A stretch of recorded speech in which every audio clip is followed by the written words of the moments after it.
The silence on Jacob's ranch wasn't peaceful. It was a hollow, aching thing, as vast and empty as the plains that stretched to the horizon. It had been a year since his wife's laughter had echoed off these walls, a year since music had filled the parlor. Now the only sound was the wind, and it sounded like grieving. He had everything a man could want: land, cattle, a sturdy house, but his life had lost its color, its sound. It was a world painted in shades of gray. So he made a trade. A foolish one, the whole town said. He rode his prize mare, a horse worth a small fortune, into the next county and came back with a woman. Not just any woman, a pianist they called her, though she was little more than a girl. And she was blind. He'd made the deal with a traveling showman who was tired of hauling her and her heavy instrument. Jacob didn't care. He just wanted to hear the piano play again. He wanted sound. He never imagined that a woman who couldn't see would be the one to teach him how to see again. Her name was Alara. She stepped down from the wagon with a quiet, unsettling grace, her head held high as if she could feel the sun on her face.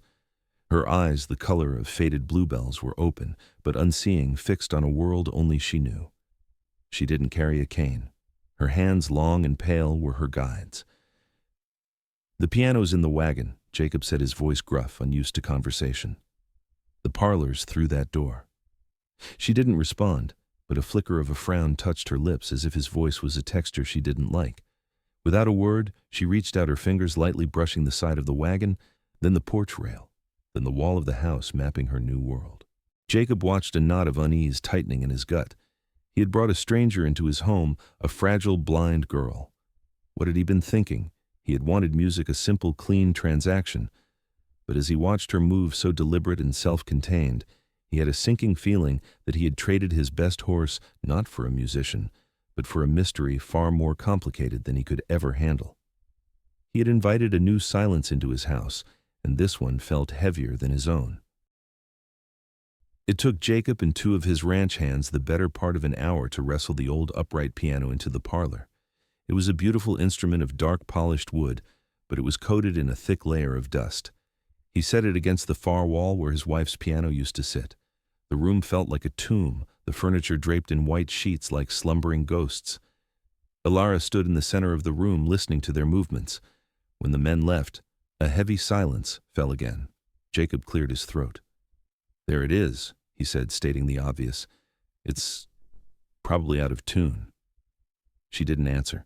Instead, she walked slowly toward the sound of his voice, her hands outstretched until they found the piano.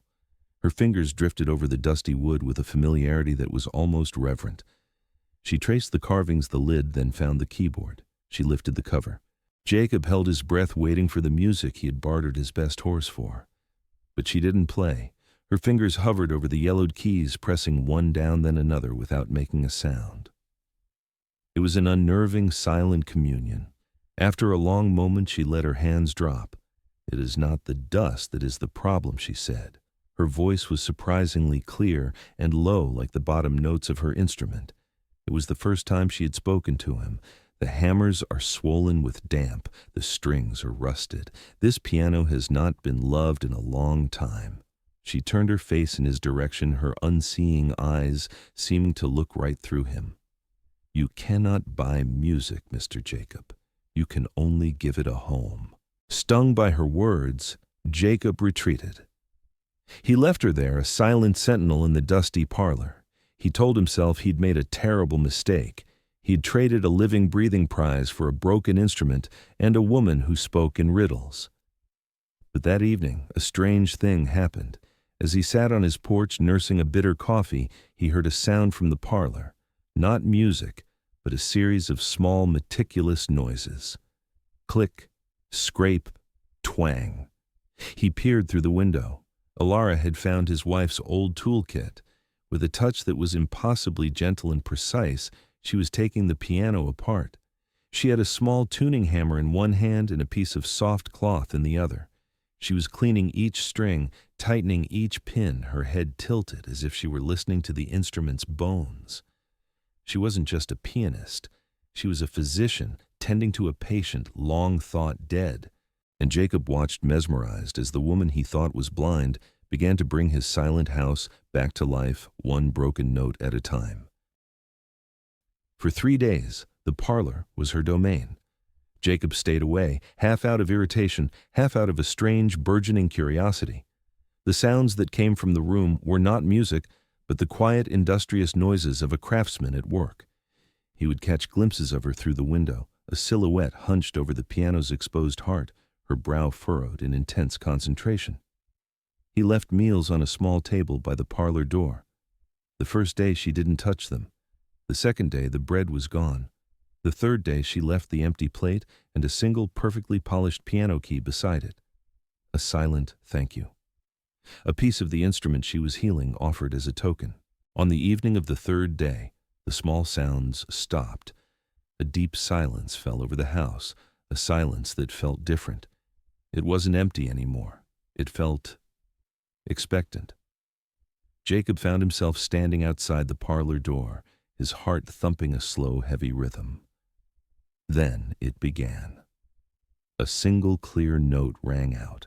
It was perfectly in tune, then another and another forming a simple, hesitant chord. The melody that followed was soft, melancholic, like moonlight on still water. It was a song full of quiet sorrow, but also a resilient, unbreakable beauty. The music flowed through the house, filling the hollow spaces, dusting off old memories, and breathing life into the silent rooms. Jacob pushed the door open. Alara sat at the piano, her back straight, her fingers dancing effortlessly over the keys. She wasn't just playing notes, she was telling a story. His story. The song spoke of his loneliness, of the echoing quiet, of the grief he thought no one else could understand.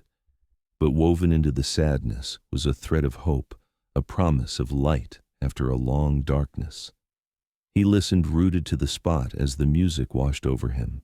The hard shell he had built around his heart began to crack. He wasn't just a rancher who'd made a foolish trade. He was a man listening to his own soul being played back to him by a blind girl who saw him more clearly than anyone with sight ever had. The final note faded, leaving a silence that was rich and warm. She turned her face toward him, though she couldn't have known he was there. "The damp is gone now," she said softly. "The house can breathe." Jacob couldn't find the words to respond.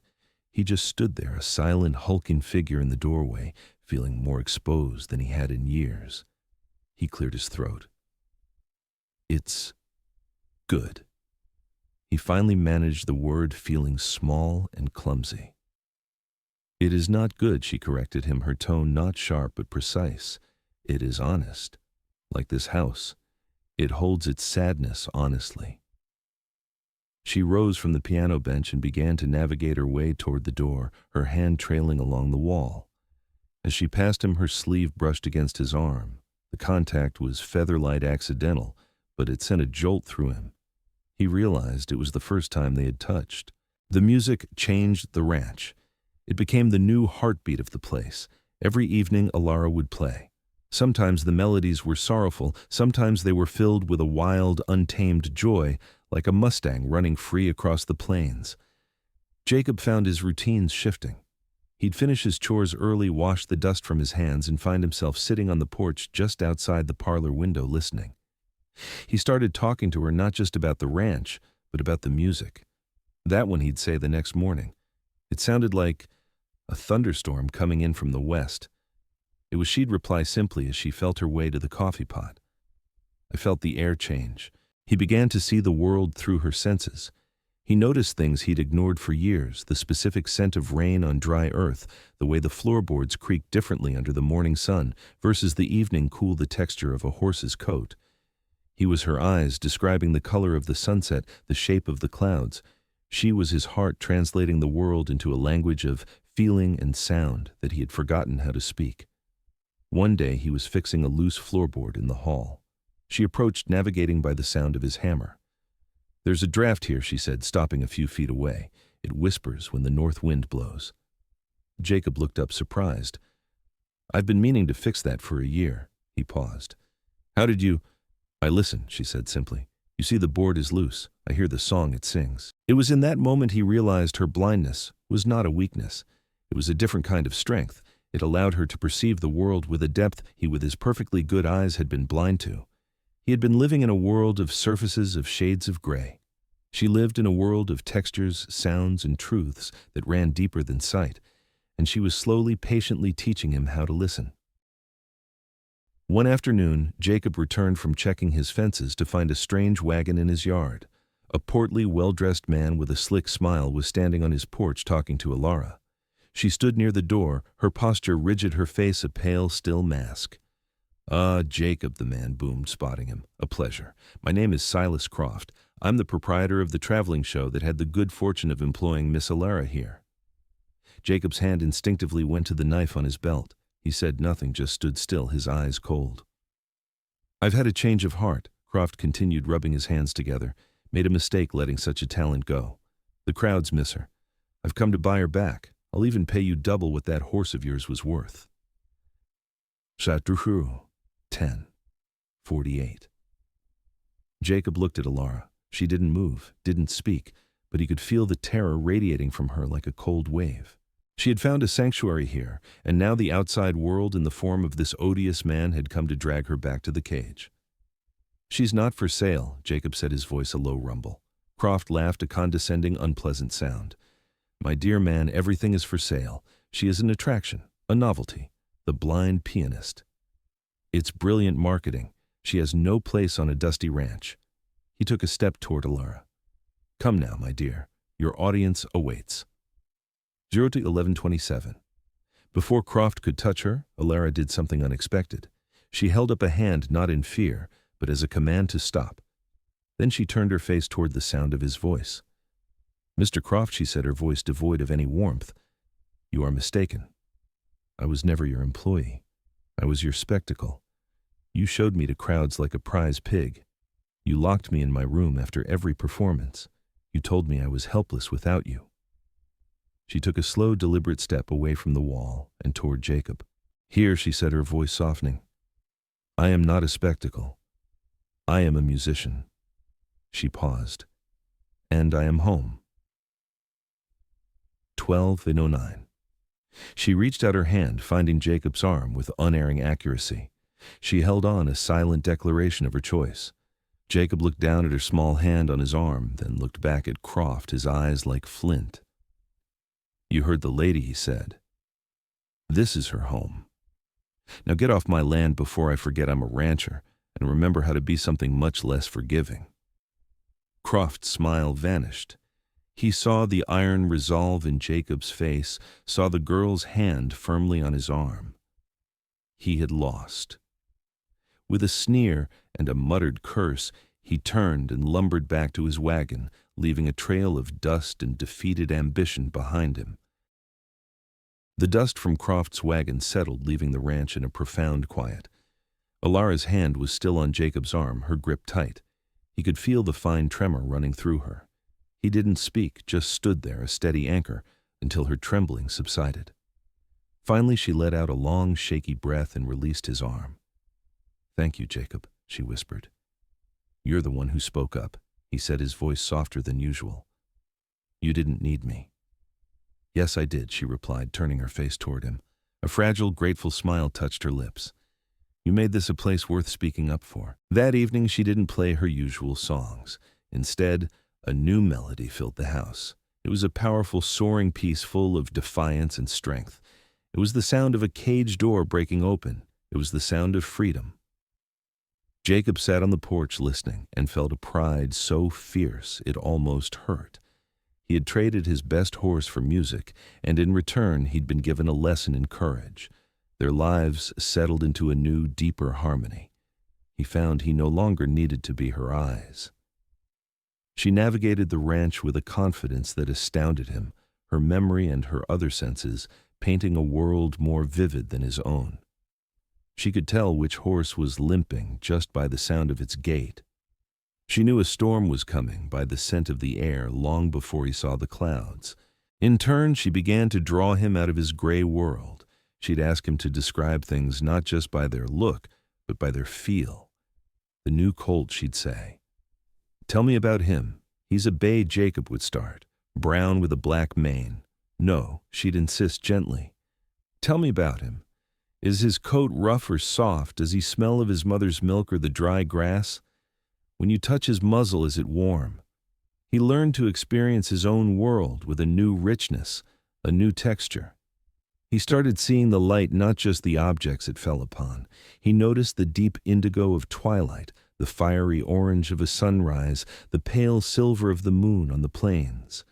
The world, which had been muted, was slowly regaining its color. One day she was sitting on the porch steps listening to the afternoon sounds. Jacob came and sat beside her, holding something in his hands. "I was in my wife's old sewing room," he said quietly. "I found this." He placed a small, smooth object in her hand. Her fingers explored it with delicate curiosity. It was a bird carved from a piece of light-colored wood, its wings outstretched. "It's a meadowlark," he said. "Sarah loved to hear them sing. She carved it herself." Alara's fingers traced every detail of the carving. "She must have had gentle hands," she whispered. "She did," Jacob said, his voice thick. Alara held the bird for a long moment, then she did something that made Jacob's heart stop. She lifted the small wooden bird to her lips and kissed its head, a gesture of pure, simple reverence for the woman she had never known, but whose music she had reawakened. And in that moment, the ghost of his wife in the house didn't feel like a sad memory. It felt like a blessing. The first snow of the season fell, blanketing the plains in a clean, white silence. The world outside grew quiet, but inside the ranch house it was filled with more life than ever. The fire crackled in the hearth, the piano sang under Alara's fingers, and for the first time in a long time, the house felt truly warm. One evening, Jacob was standing by the parlor window, looking out at the moonlit snow. Alara finished a soft, contemplative melody, and the last note hung in the air, a perfect, crystalline sound.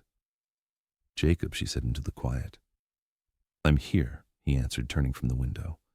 "Will you show me something?" she asked. "Not tell me." "Show me." He was confused. "Show you what?" "The light," she whispered. "You're always talking about the light now, the color of it, the way it falls. I want to feel what you see." He was silent for a moment, understanding the depth of her request. He walked over to her, his heart beating a steady rhythm. He knelt before her chair. "All right," he said softly. He gently took her hand. "Hold still." He brought her hand to his face, his skin rough with a day's worth of stubble. "This," he murmured, "is the shadow when the sun is low. It has texture. It's not empty." He then guided her hand to the smooth, cool glass of the window pane. "And this is the moonlight on the snow. It's cold and clear and so bright it almost has a sound." Finally, he took her hand and placed it over his heart, holding it there with his own. "And this," he said, his voice thick with an emotion he no longer tried to hide, "is the warmth of the firelight. It's not as bright as the moon, but it's here. It's real." Tears welled in Alara's unseeing eyes and traced silent paths down her cheeks. He had given her the light. He had translated his world not into words but into feelings she could understand.